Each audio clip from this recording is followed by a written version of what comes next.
Hello everyone, welcome to channel Learn With Ease. आज का topic है अकाउंटिंग रेशियोज, जिसमें हम सॉल्व करेंगे question number 5, chapter 3। DK Goyal की पार्ट बी बुक का है ये आपका चैप्टर नंबर 3, क्लास 12 अकाउंट्स के लिए। ऑनलाइन सेशंस अगर आप चाहते हो तो मुझे व्हाट्सएप कर सकते हो इस नंबर पर। अपना नाम और क्लास आप मुझे फॉलो कर सकते हो। टेलीग्राम पर Learn With Ease official Telegram channel है, जहां पर आप अपने डाउट्स और कमेंट्स लिख करके भेज सकते हो। तो एक कंपनी है जिसकी करंट रेशियो एट प्रेजेंट 3:1 है। मतलब कि करंट एसेट्स आपकी करंट लाइबिलिटीज की 3 गुना है, 3 गुना ज्यादा है। तो ये आइडल रेशियो से तो ज्यादा है। अब आपको यहाँ पर कुछ सजेशंस मिली है। उन सजेशंस के अकॉर्डिंग आपको बताना है कि आपकी करंट रेशियो इंप्रूव होगी, मतलब कि बढ़ेगी, या कम होगी, रिड्यूस होगी, या कोई चेंज नहीं आएगा। तो ये एक एक केस हम पिक करेंगे और देखेंगे कि इससे चेंज क्या आ रहा है। तो फर्स्ट केस है जहां पर आपने ट्रेड पेबल्स मतलब कि आपने अपने क्रेडिटर्स या बिल्स पेबल की पेमेंट की है। तो उस पेमेंट करने से कहां कहां इफेक्ट आएगा।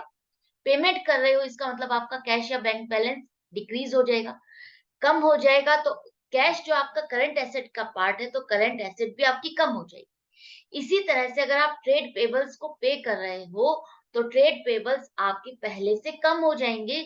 जो बाकी के बचे हैं, जो थे आपके, उसमें से जो आपने पेमेंट कर दी वो माइनस हो जाएगी, कम हो जाएंगे। और अब ये ट्रेड पेबल्स जो आपके करंट लाइबिलिटी का पार्ट था, तो करंट लाइबिलिटीज भी आपकी कम हो जाएगी। मान लो आपके ट्रेड पेबल्स 5,000 थे। 5,000 में से आपने 1,000 की पेमेंट कर दी, तो अब 4,000 ही ट्रेड पेबल्स रह गए ना आपके। तो 4,000 रह गए, तो 1,000 से आपकी करंट लाइबिलिटी हो गई। क्लियर है? अच्छे से समझ में आ गया। अब देखो, यहाँ पर हम एक एग्जाम्पल लेते हैं। अगर हमने यहाँ तक समझ लिया, इसको और अच्छे से समझने के लिए हम इसको विद एन एग्जाम्पल और फिगर्स के साथ समझेंगे। अगर आपकी करंट रेशियो 3:1 है, इसका मतलब आपकी 3 गुना करंट एसेट है, तो हम 30,000 ले लेते हैं। और करंट लाइबिलिटीज आपकी 1 टाइम्स है, तो 10,000 हो जाएगी। तो 10,000 करंट लाइबिलिटीज, उसकी 3 गुना आपकी करंट एसेट हो गई। और अगर आप ट्रेड पेबल्स की पेमेंट कर रहे हो और वो मान लो 1,000 रुपए की आपने पेमेंट की, तो कहाँ कहाँ इफेक्ट आया। एक तो आपकी करंट एसेट्स जो 30,000 थी, उसमें से माइनस 1,000 हो गया। कैश की पेमेंट की आपने 1,000, तो 1,000 कम हो गए, 29,000 रह गई। इसी तरह से करंट लाइबिलिटीज में आपने ट्रेड पेबल्स 1,000 की पेमेंट कर दी, तो ट्रेड पेबल्स 1,000 से कम हो गए, तो करंट लाइबिलिटीज भी आपकी 9,000 रह गई। ये हमारा एग्जाम्पल है, फिगर्स क्वेश्चन में नहीं दिए हैं, सिर्फ हम समझने के लिए फिगर्स ले रहे हैं, एग्जाम्पल ले रहे हैं। तो अब आपकी क्या करंट रेशियो आएगी, देखो कैसे कैलकुलेट करोगे। 29,000 अपॉन 9,000 करो। अब इसको डिवाइड करते हो तो देखो क्या आ रहा है। आपकी करंट एसेट्स 3.22 हो गई, 3 गुना से भी ज्यादा हो गई, बढ़ गई। तो इसका मतलब क्या हुआ, ऐसा अगर हम करते हैं तो हमारी करंट रेशियो इंप्रूव होएगी, बढ़ जाएगी। ठीक है। तो आप देख रहे हो कि आपने जो रिड्यूस किया, रिड्यूस तो सेम अमाउंट से किया, लेकिन आप ये चेक करो, ये देखो आपकी जो करंट एसेट्स है वो 3 गुना है, और लाइबिलिटीज उसकी 3 गुना कम है। ठीक है। लेकिन जो कम हो रहा है अमाउंट, वो सेम अमाउंट से हो रहा है। या तो करंट एसेट्स भी 3 गुना से कम होते, तो यहाँ पर आपकी करंट रेशियो सेम रहती। लेकिन अमाउंट सेम है, तो इसका इम्पैक्ट सबसे ज्यादा किस पर पड़ रहा है, करंट लाइबिलिटीज पे पड़ रहा है। 1,000 जो कम हो रहे हैं, उसका प्रोपोर्शन ज्यादा हो गया करंट लाइबिलिटीज के लिए। क्लियर है? नेक्स्ट है, अब आपने सामान बेचा, सेल ऑफ गुड्स, सामान बेचा, सेल की। 20,000 का स्टॉक था और 20,000 रुपए में ही बेच दिया, कैश में बेचा है। आपने कैश सेल की, 20,000 का स्टॉक 20,000 में बेचा, मतलब कि कोई ना प्रॉफिट हो रहा है ना लॉस हो रहा है। तो अगर आप सामान बेचते हो, सेल करते हो, तो आपका स्टॉक जाएगा, स्टॉक डिक्रीज हो जाएगा, पहले से कम हो जाएगा। और स्टॉक आपका करंट एसेट का पार्ट है, तो करंट एसेट भी आपकी डिक्रीज हो जाएगी। अब आपको कैश मिल रहा है, सेल कर रहे हो और कैश में कर रहे हो, तो कैश मिलेगा, तो कैश आपका इंक्रीज हो जाएगा। कैश आपका करंट एसेट का पार्ट है, तो करंट एसेट भी आपकी बढ़ जाएगी। ठीक है। अब आप इसको एक एग्जांपल के साथ समझो, कि एग्जांपल लेने की जरूरत ही नहीं है, हमारे पास यहाँ पर फिगर से, उन्हीं फिगर के साथ ही समझो।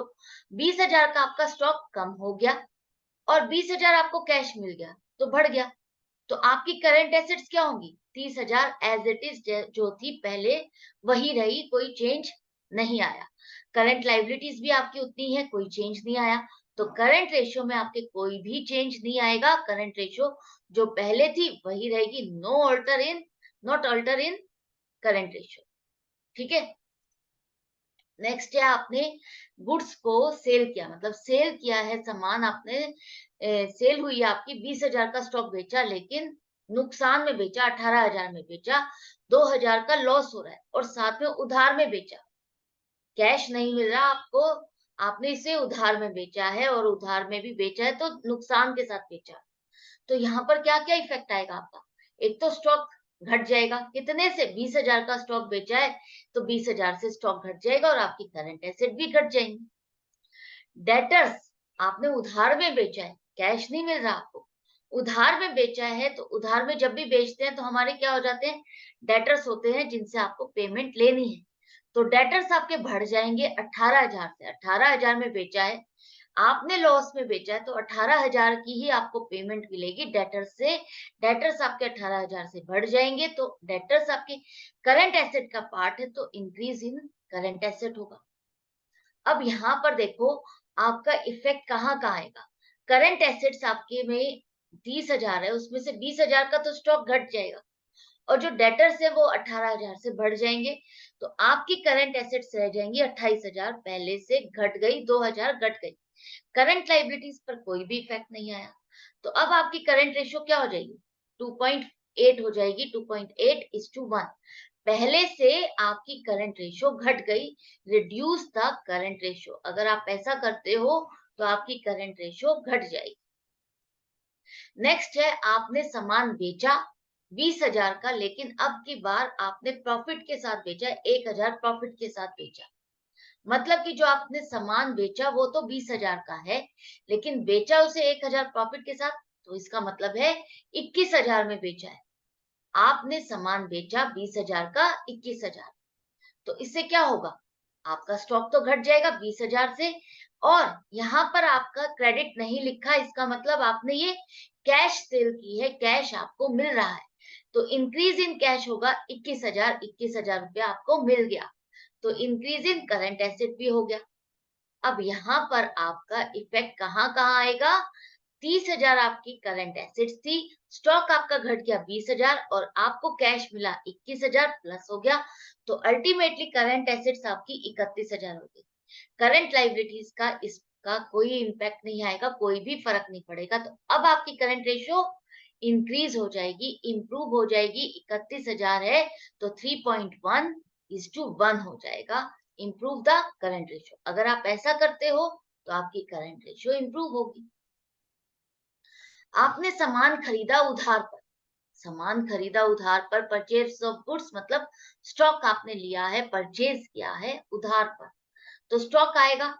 सामान खरीद रहे हो तो स्टॉक इंक्रीज हो जाएगा, बढ़ जाएगा, और स्टॉक बढ़ेगा तो आपकी करंट एसेट्स भी बढ़ेंगी। अब आपने इसको उधार में खरीदा है, पेमेंट नहीं की, पेमेंट नहीं की है, उधार में खरीदा है, तो आपके क्रेडिटर्स बढ़ जाएंगे। जिसको आपने सामान उधार में खरीदा है तो उसको पेमेंट भी करनी होगी, तो ये क्रेडिटर आपके बढ़ जाएंगे। क्रेडिटर आपके करंट लाइबिलिटीज का पार्ट है, तो करंट लाइबिलिटीज भी आपकी बढ़ जाएंगी। अब यहाँ पर मान लो आपने 1,000 रुपए का सामान खरीदा है उधार पे, तो यहाँ पर इफेक्ट कहाँ आएगा? एक तो करंट एसेट्स आपकी 1,000 रुपए से बढ़ जाएंगी क्योंकि स्टॉक आपका बढ़ गया। करंट लाइबिलिटीज में क्रेडिटर्स भी आपके 1,000 रुपए से बढ़ जाएंगे, 11,000 हो जाएंगे। यहाँ पर हमने एग्जाम्पल लिया है, फिगर्स आपके क्वेश्चन में नहीं है, हमने खुद एग्जाम्पल लिया है अच्छे से समझने के। तो अब आपकी करंट रेशियो का क्या हाल होगा? आपकी करंट रेशियो डिक्रीज हो जाएगी, रिड्यूस हो जाएगी। क्यों? क्योंकि जो रेशियो, जो अमाउंट बढ़ रही है करंट एसेट में, वो 3 गुना नहीं बढ़ी, वो तो सिर्फ और सिर्फ उतनी बढ़ी है जितनी आपकी करंट लाइबिलिटीज में बढ़ी है, सेम बढ़ी है। अगर ये 3 गुना बढ़ती करंट एसेट्स में तो आपकी करंट रेशियो सेम रहती, या 3 गुना घटती, कहां पर? करंट लाइबिलिटीज में, तो आपका यहाँ पर फर्क पड़ता। ठीक है, तो यहाँ पर अब आपकी करंट रेशियो में क्या फर्क आया? आपका आया रिड्यूस हो गई है, reduce the current ratio. Next है, आपने सामान खरीदा कैश, कैश दे करके सामान खरीदा, तो अब यहाँ पर आपका एक तो स्टॉक बढ़ जाएगा, करंट एसेट्स बढ़ जाएंगी, और पेमेंट कर रहे हो, कैश दे रहे हो, तो आपका कैश डिक्रीज हो जाएगा और आपकी करंट एसेट भी डिक्रीज हो जाएंगी, घट जाएंगी। अब मान लो आपने 1000 रुपए का सामान खरीदा, तो इसका इम्पैक्ट आपका सिर्फ करंट एसेट्स पर आ रहा है, तो 1000 रुपए का स्टॉक बढ़ेगा, 1000 रुपए का कैश घट जाएगा, तो 30,000 ही करंट एसेट रहेंगी।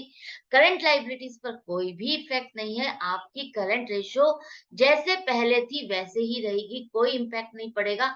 ऐसा करने से आपकी करंट रेशो में कोई भी चेंज नहीं आएगा।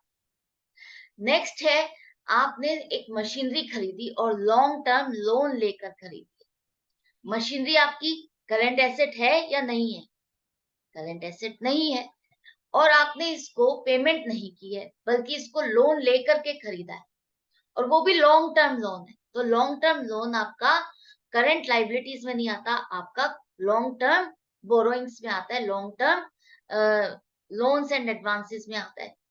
तो यहाँ पर आपका ये जो आप करने वाले हो, इस ट्रांजैक्शन को अगर करते हो आप, तो इसका करंट एसेट्स या करंट लाइबिलिटीज पर कहीं भी इम्पैक्ट नहीं पड़ेगा। आपकी जो करंट एसेट्स हम मान के चल रहे हैं 30,000 और करंट लाइबिलिटीज 10,000, वो उतनी की उतनी रहेगी। तो करंट रेशियो पे तो बिल्कुल भी इम्पैक्ट नहीं पड़ेगा, आपकी 3:1 ही रहेगी। No change in current ratio. तो आई होप ये क्वेश्चन आपको अच्छे से समझ में आ गया। इस तरह से जो क्वेश्चंस आपको दिए गए हैं, वो क्यों दिए गए हैं, क्या पर्पस है, ताकि आपके जो क्वेश्चंस आने वाले हैं केस स्टडी बेस्ड, उनमें आपको ऐसा ही पॉइंट दिया जाएगा, ऐसे ही केसेस दिए जाएंगे और आपसे पूछा जाएगा कि इस केस में आपकी करंट रेशियो इंप्रूव होगी या नहीं होगी। तो वो सब में आप स्ट्रांग हो जाओ, आपके कॉन्सेप्ट समझ में आ जाए, आपको स्ट्रांग हो जाए, इसलिए ये क्वेश्चंस फॉर्मेट किए गए हैं आपके लिए, आपके और अच्छे समझ के लिए। तो मिलती हूँ नेक्स्ट वीडियो में नेक्स्ट क्वेश्चन के साथ, लेकिन आपको अपनी प्रैक्टिस जारी रखनी है, अच्छे से करना है, समझना है, बने रहना है, और अच्छा लग रहा है तो लाइक का बटन जरूर से प्रेस कर दो, सब्सक्राइब करो और शेयर करो अपने फ्रेंड्स के साथ। Goodbye and take care.